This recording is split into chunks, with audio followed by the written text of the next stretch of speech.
Merhaba, bugün size NAD'dan bahsedeceğim. Amerikalılar buna NAD diye okuyorlar ve orada çok popüler. Giderek daha fazla NAD konusunu duyacağımız için nasıl çalıştığını biyokimyasal olarak basitçe anlasak bizim için faydalı olabilir. Pek çok yerde etkisi olan bir molekül olduğu halde ben şu anda sadece beslenme ve enerji sistemindeki yerini size anlatacağım.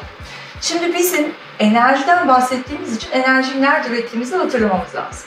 Ne yapıyorduk? Aldığımız nefesle yediğimiz yiyeceği ta hücrenin içine sokuyorduk ve hücre içerisinde hem hücrenin sitoplazmasında hem de mitokondri dediğimiz enerji üreten organelde en sonunda enerjiye gidiyorduk. Ama biz daha da ayrıntıya girerek o mitokondriyal sistemin içerisindeki bir zincirden bahsetmeliyiz, NAD'ı anlatabilmek için. Bu zincirin adına ben enerji zinciri diyorum. Ama bunun İngilizcesi elektron transport chain, Türkçesi de elektron transport eden zincir, öyle söyleyelim.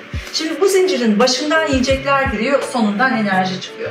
Çok ayrıntıya girmeden şuna bağlayacağım konuyu. NAD burada bizim ne işimize yarıyor? Eğer biz gövdemize bir yiyecek soktuğumuz zaman en sonu işlendi bir sürü moleküler yoldan geçti değil mi? Bizim onu en sonunda şurada ATP'ye çevirebilmemiz için. Çünkü ATP bizim enerji birimimiz değil mi? Biz ne kadar ATP'miz varsa o kadar enerjiyiz ve bunu sürekli üretmek zorundayız. O yüzden nefes alıyoruz, o yüzden yemek yiyoruz.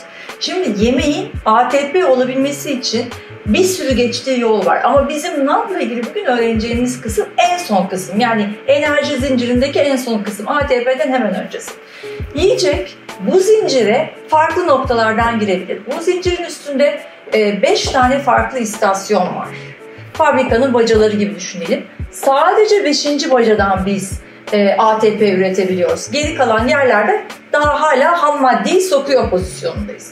Yiyecekler birden de girebilirler enerji sistemine ama 2'den de girebilirler. Yani şuradan da yiyecek girebilir, buradan da yiyecek girebilir. Bu iki sistem yiyeceği içine alan sistem.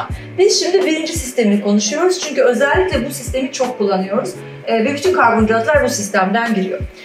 Yiyecekler buraya gelmeden önce buraya giren elma değil, armut değil, işte ne bileyim ekmek değil, cips değil, içtiğimiz içeceklerdeki kalori değil. Buraya sadece bir tek şey geliyor. H harfiyle gösteriyoruz. Yiyeceklerin içindeki enerji hidrojenle aslında en son zincire geliyor ve ATP oluyor. Peki bu hidrojen yiyeceklerden geldi. Yani bunun kaynağı hidrojen. Bu hidrojeni oraya ne taşıyor dediğimiz zaman biz ancak NAD'a ulaşmış oluyoruz. Şimdi bu hidrojen yiyecekten geldi. Bunu anladık. Bu bizim NAD'ımızla birleştiriyor. Vücut onu. Şu A. Ve bu ikisi beraber eşittir N, A, D, H oluyor. Değil mi? D'yi O gibi yaptım. Okey. N, A, D, H oluyor. Yani yiyecekten gelen ne yiyeceği olursa olsun enerji hidrojen molekülüne birikir. Hidrojen molekülündeki enerjiyi NAD taşır ve NAD ancak bu zincire sokarak ATP'ye gider. O zaman biz yemekten bahsediyorsak her ne olursa olsun ihtiyacımız olan bir taşıyıcı. O halde NAD bizim taşıyıcımızdır. Bunun üstüne bu H gelmediği sürece biz bu H'yi bu zincire sokup buradaki ATP'ye gidemeyiz. Okey. Demek ki ne yaptık? Şimdi şöyle görelim. Buraya kadar yaptığımızda neye varmış olduk? Biz ne yaptık? 1. Yiyecek yendi.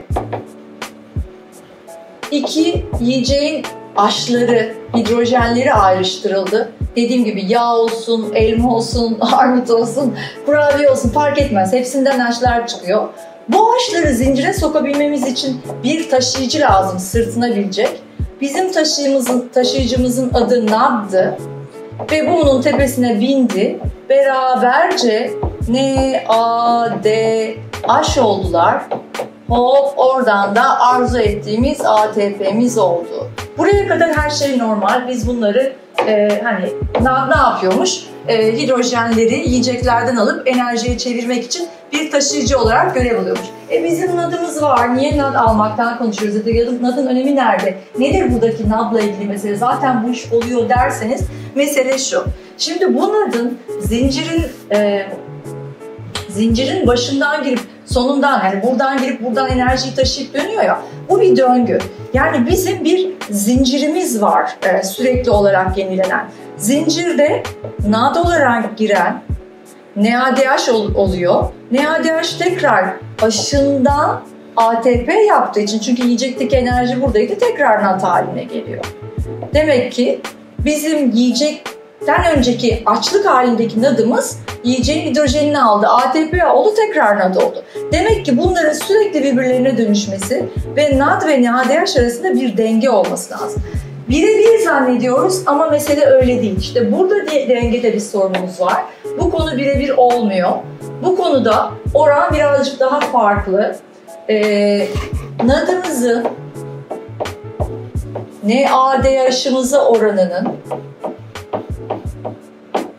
700'e 1 olması lazım. Bakın ne kadar çok NAD'a ihtiyacımız var. Vücut her zaman için hazırda olmalı, gelen yiyeceği yakabilmeli vesaire vesaire. Peki şimdi bizim modern hayatımızda böyle bir şey oluyor mu? Neden olmuyor? Sağlıklı yesek de yemesek de onu söyleyeyim. Cevap olmuyor da neden olmuyor? Şimdi bizim ne dedik? Yiyecekten gelen kısmı götüren NAD ya. Bir kere bu üstüne yiyecek binmiş olan NADH'ın ATP'ye dönmesine vakit lazım. Peki bu gitti, ATP oldu. Biz bir önceki zincirimize dönelim. Ne dedik? Burada gitti, burada ATP oldu. Kırmızıyla gösterelim orayı yine. Yiyeceği yedik, ATP'yi elde ettik. Tamam, buradan NAD oldu, tekrar bu tarafa geldi, bu dönüyor. Şuradaki sorunu ATP oluşturuyor. ATP depolanamaz. Biz bir sürü yiyecek yediğimizde, bir sürü bu zinciri çalıştırdığımızda işte NADH girdi, NAD çıktı, NADH girdi, NAD çıktı. Bu olamaz. Çünkü şuradaki ATP belli bir miktara geldiğinde bunu ya kullanacaksın, yani bunu kullanıyor olman lazım. Kullanmak nedir? Büyüyen, gelişen çocuksun, daha çok ihtiyacın var veya hareket ediyorsun ve bu ATP'yi harcıyorsun. Dolayısıyla burada birikmeyerek sürekli arkasının gelmesini istiyor. Bu zinciri çalıştırmak istiyor. Ama sen çok sık yiyorsun, hareket etmiyorsun, gereğinden fazla yiyorsun. Sana zincir burada bir sürü ATP yaptı ve limiti doldu. Bir tane daha ATP yapamıyor. O zaman sorunumuz, yani en büyük sorunumuz, bir sürü hastalıkta da aslında bu konu var. Şu başlıyor. Eğer ATP burada depolanamıyorsa zincir geriye doğru akmaya başlıyor. Tamam mı? Bu ne demek? İşte serbest radikal diye bildiğimiz şey aslında depolanamamış ATP'ye çok fazla NADH üstünden madde verip ATP yapmaya çalışırsa artık orası çalışmaz. Geriye döner zincir, serbest radikalin olur ama arada da bir sürü yağ biriktirirsin. Gelen her şey sana kilo olarak kalır. Yani kilonun ince biyokimyası böyle. Bütün bu hikayeden bizim basitçe kavradığımız ne? Bizim gövdemizde ne kadar çok NAD varsa o kadar açız demektir. Veya o kadar enerjiye ihtiyacımız var demektir. Ne kadar çok NADH'ımız varsa o kadar tokuz demektir ve kımıldamıyoruz demektir. Değil mi? Hareket etmiyoruz. Şimdi vücut da bunu böyle anlıyor. Dolayısıyla en basitinde bizim vücudumuzda ne kadar çok NAD varsa şu anda açım, enerjiyi kullanabilirim, kendimi yenileyebilirim, bu zincirden serbest radikal üretmeyebilirim, efektif, etkili ATP üretirim, böylece sana enerji veririm gibi bir sinyal oluyor. NAD'ımız azaldı ve sürekli yediysek ve çok yediysek, onu hep NADH'da tuttuysak ve ATP'yi de depolayamadık, ayrıca kullanamadığımız için kiloya verdik yediklerimizi ama hala bu denge bozuk, NADH daha yüksek. O zaman sinyaller senin çok yediğini depolaman gerektiği üstüne çalışıyor. Ve burada da literatürde okuyacağınız en önemli NAD bilgisi şuraya varıyor. NAD'ın miktarı o kadar çok yaşlanmayı azaltıyor. NAD yüksekse yaşlanmaz. Neden? Bunların arasındaki korelasyonla ilgili yapılan çalışmalar SIRT genleri diye yazılan, sirtuin genleri denen gençliği aktive eden, yaşlanmayı durduran, yaşlanmayı düzelten genler NAD yüksekse aktive oluyor. Bunu anlamak o kadar zor değil. Biz bunları çok konuştuk. NAD'ın yüksekliği ne demek? NADH olmamış. Aç nereden gelmişti? Yiyecekten. Yemek yemediğin anda.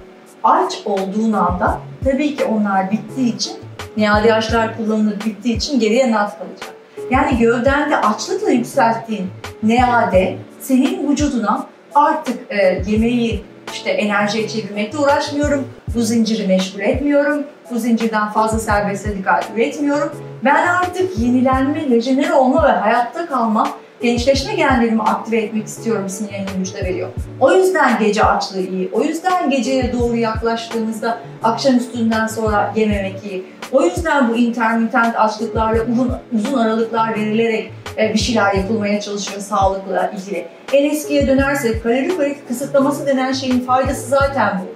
Yani bildiğiniz aralıklı oruç diyebilirsiniz, az yemek diyebilirsiniz, dinner cancel'lık diyebilirsiniz, günde bir öğün diyebilirsiniz. Genel olarak bu araları vermek veya bana göre akşama ait o açlığı koymanın amacı vücuttaki gereksiz NADH deposundan yavaş yavaş kurtulmak. Çünkü yemiyoruz ya. Mevcut olanlar gidiyor, ufak ATP oluyor ya da yağ deposuna gidecek olan gidiyor. Ortalıkta artık yiyecek olmadığı için şundan kurtulmuş oluyoruz ve hepsi buna dönüşüyorlar. Ve bu olduğu anda da sana artık tamir olabilirsin, gençleşebilirsin sinyali veriliyor. NAD hakkında öğreneceğimiz en temel şey aslında açlıkla yapmak istediğimiz şeyin alt iz düşümünü anlatan molekül olduğudur. Karışık olmadığını umuyorum.